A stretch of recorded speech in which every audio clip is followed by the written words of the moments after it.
Brian Wilson's work with the Beach Boys cemented his status as one of pop music's most brilliant and tortured geniuses. A man whose mind produced harmonies that floated like sunbeams over California beaches, even as his inner world was growing, darker, stranger, and more complex. To many, Brian Wilson is more than a name.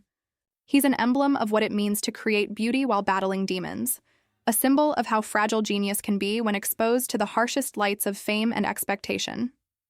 His songs, from the effervescent energy of Surfin' USA to the aching vulnerability of God Only Knows, aren't just classics.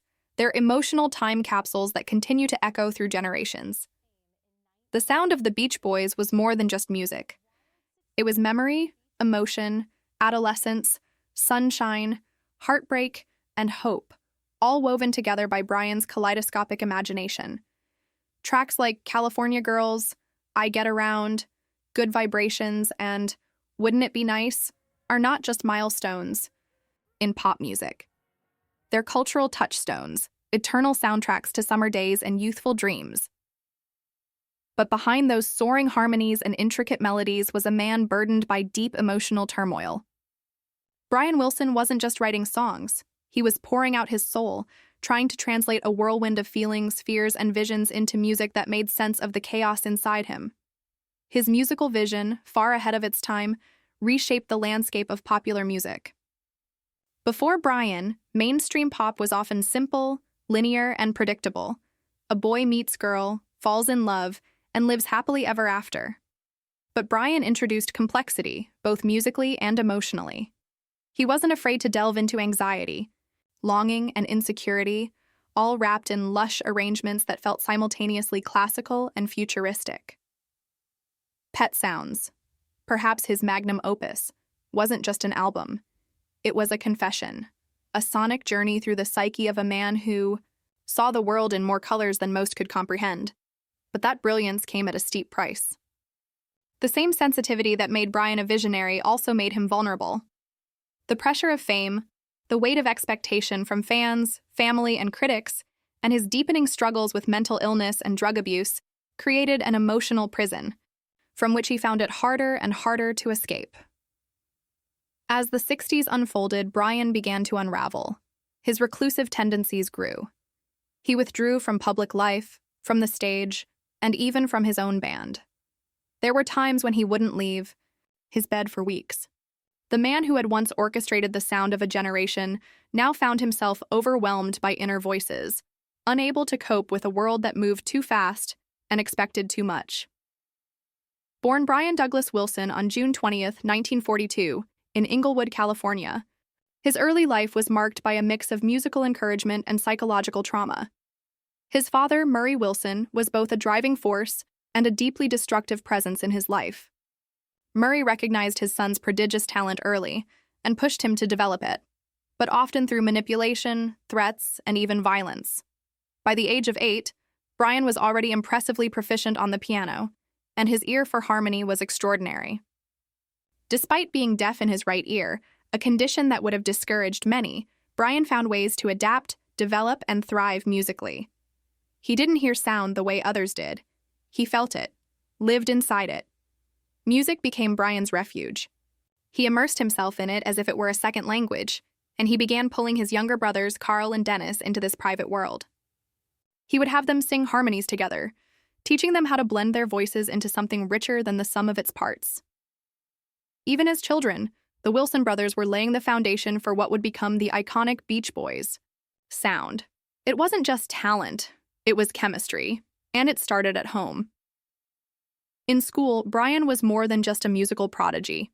He was athletic, energetic, and outgoing, a successful football quarterback and a standout on the track. But beneath that all-American exterior, there was always a sense of otherness about him. Something quieter, more introspective. Brian was a thinker, a dreamer, someone who could feel the emotional temperature of a room like a tuning fork. It wasn't until he was 19, though, that he truly discovered his life's calling. A simple gift, a tape recorder, became the key that unlocked a flood of creativity. He quickly mastered the art of overdubbing, learning how to layer sound upon sound to create lush, orchestral textures. This would become a core feature of the Beach Boys recordings, setting them apart from their contemporaries. As the beach boys began to rise, their image was carefully crafted, tanned, smiling surfers who made music for the endless summer. But behind that sun-drenched image, Brian was already diverging from the norm. He wasn't particularly interested in surfing himself. Dennis, the wild child of the family, was the only one who truly embraced the beach lifestyle. Brian was more interested in composition, production, and experimentation. While other bands were content to record live in the studio, Brian would spend hours, even days, perfecting a single vocal line or instrumental arrangement. His early work was joyful, catchy, and commercial, but as time passed, his music grew increasingly introspective. Albums like Pet Sounds and the ill-fated Smile Project were filled with melancholy, spiritual searching, and emotional vulnerability. Pet Sounds in particular was a turning point. Brian poured his heart into it, crafting songs that felt like diary entries. God Only Knows wasn't just a love song. It was a meditation on devotion, loss, and mortality. Paul McCartney famously called it the greatest song ever written. For Brian, it was simply a truth he needed to share.